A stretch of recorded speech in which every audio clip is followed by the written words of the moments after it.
Over the years, many video games have come and gone, some singing songs of their success, and others lamenting in their downfall. Super Mario RPG is one of many successes, and it's not a surprise to see why.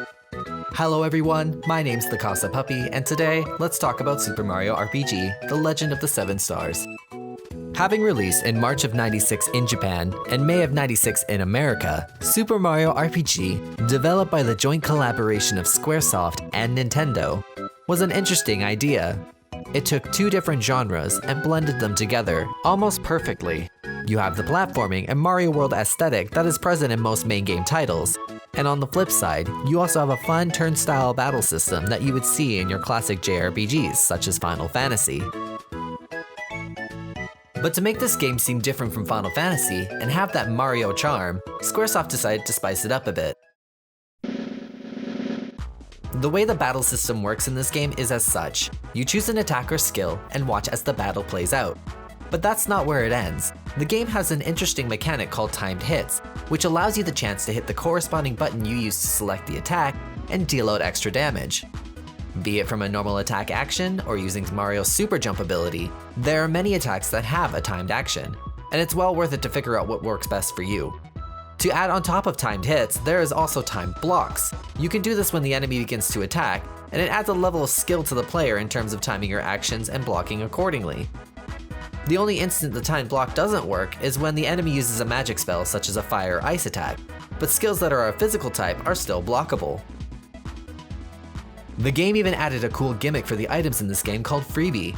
When you use an item in battle, the effects will dole out like it's meant to, but after the item is finished doing its job, you have a chance of a dialogue box popping up saying Freebie.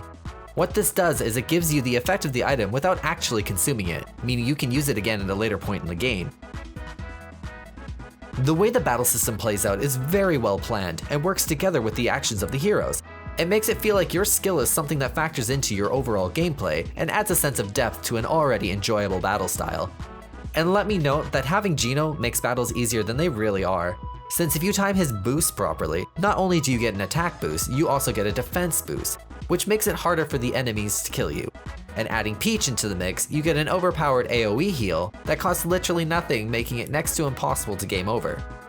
Though, to be fair, even if you do game over, the game takes you back to the last save point you were at, and any experience that you gained before your defeat is kept and stored in your characters, meaning there's little to no penalty to falling in battle, which I found to be a relief at times. The story of this game is as follows. You're Mario, this guy right here if you didn't already know, and you're off to save Princess Peach from Bowser, which seems to be a regular occurrence in this world. So you go to Bowser's Keep, face off against the large Koopa, and ultimately save the day. Or you think so, but nope. In the moment you're about to rescue Princess Peach, a large sword falls from the sky and crashes into Bowser's Keep, separating you, Peach, and Bowser to different parts of the land. This new threat has broken the Star Road, an integral part of the world that takes in people's wishes and grants them in intricate ways. With the road now broken, new wishes can't be collected, and the wishes won't be granted. So it's up to Mario to collect the pieces of the Star Road and restore it to its original glory. But to do this, he must fend off a new enemy named Smithy, a being who wants to take over the world and fill it with weapons. Oh yeah, did I mention that Bowser's an ally in this game? No? Oh, well yeah, he's in here too. The story is pretty simple and it doesn't leave a lot to the imagination, but this story seems to work quite well and keeps you engaged as you make your way through the many different locations you visit on your adventure. The only real problem I have with the story is the use of stereotypes with the villains. Though, to be fair, this game came out 20 years ago, and I can oversee this because of its age. However, the platforming is something I can't overlook. Mario is known to be a platformer above anything else, and in this game they did try to include it, but I feel like because of the 3D shift, the game's platforming was overall weak and clunky. Sometimes you're required to do certain jumps or gauntlets to continue in the story, and with awkward movement through the D-pad, I found myself falling and missing jumps a number of times because of the odd angles, or even not being able to gauge my distance. Another gripe I have with the game is the random difficulty spikes. I found myself going through the game at a good pace until about the sunken ship level. Here there are two bosses, one named Blooper and another named Johnny. Blooper's boss fight is relatively easy, but when you get to Johnny, it feels like you're hit by a truck. It's as if you didn't get enough levels or stats on the way there and you were not meant to be here yet. This also happens in the volcano level. You finish off the Tsar Dragon, also with ease. Right after that, you are met by the Axum Rangers, and not even a minute later, you're completely thrashed. And if it weren't for Geno boosting, I probably would still be struggling with those fights. The music in this game is probably one of the best soundtracks I've ever listened to, and that's probably thanks to the musical talents of Yoko Shimomura, the same composer of the Kingdom Hearts games. Each song has that bright vibe that you expect with a Mario game while still maintaining that pumped up hype of an RPG. I've gotta say that the battle theme in this game is one of my favorites, which is probably a good thing since it's one of the tracks that you listen to constantly. If I had to choose a song that I liked above all else, it would probably be Goodbye Geno, Seeking the Dreams Through the Window of the Stars. It's got that calm and tranquil vibe like something magical is happening. It was a good fit for the conclusion of this game. The music in Super Mario RPG fits the game perfectly. It's comical, but still somewhat serious when it needs to be. Yoko has this knack for being able to create a song that can capture a scene's essence, and it definitely added to the charm of this title. There were even a few tracks that were composed by Nobuo Uematsu for the Final Fantasy-inspired secret boss. The song is very reminiscent to Final Fantasy IV, and after defeating the super boss, you are rewarded with the iconic victory fanfare. Though it goes without saying that I adore this game, it may seem like I'm singing praise for this title, but it does have its flaws. I find that the game is rather short for what I expected from an RPG. The game can be completed in about 7 to 8 hours, and that makes it half the length of Chrono Trigger, another RPG on the SNES. I could argue and say that maybe the limitations of the cartridge were to blame, but I don't have enough evidence to back that up. And another flaw that I notice is the lack of side content. When I think RPG, I think side quests, and Super Mario RPG does have a few, but there aren't a lot of them, and they seem more like a huge deviation to the story since you have to stop and backtrack for the majority of them.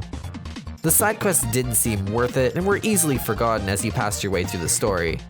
And it's a shame to feel as though the short linear story being in place is the reason why side quests feel more like a detour rather than an aiding factor to the experience.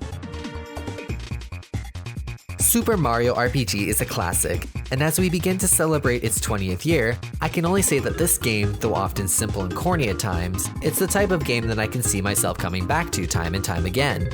Even though it has its flaws, through its simple story, unique battle style, and great music, it was able to create a huge fanbase behind it, and with just reason.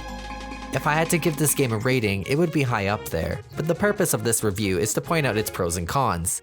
And here they are. The pros to Super Mario RPG is the amazing soundtrack, how the graphics visually hold up to today's standards, and its overall enjoyability through its amazing battle system. The cons, however, is that the game is rather short, and the side quests are easily skippable. There's also the problem of the random difficulty spikes, and the weak platforming. There are a lot more things I could put on this list, but these are the ones that stood out to me. Playing this game is a definite must, and if you haven't at this point, I recommend it to you. And if you have played it and are looking for another game with interaction built in and a corny yet satisfying story, I recommend playing Legend of Dragoon. It has a similar timed action mechanic called additions, which is basically a rhythm to pushing buttons. The game is well paced and definitely worth your time, though I definitely won't speak about its voice acting.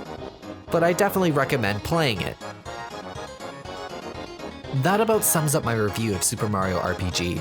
It's a well-made game, and even though it's short, it's still an enjoyable ride, one that I'll happily ride again in the future.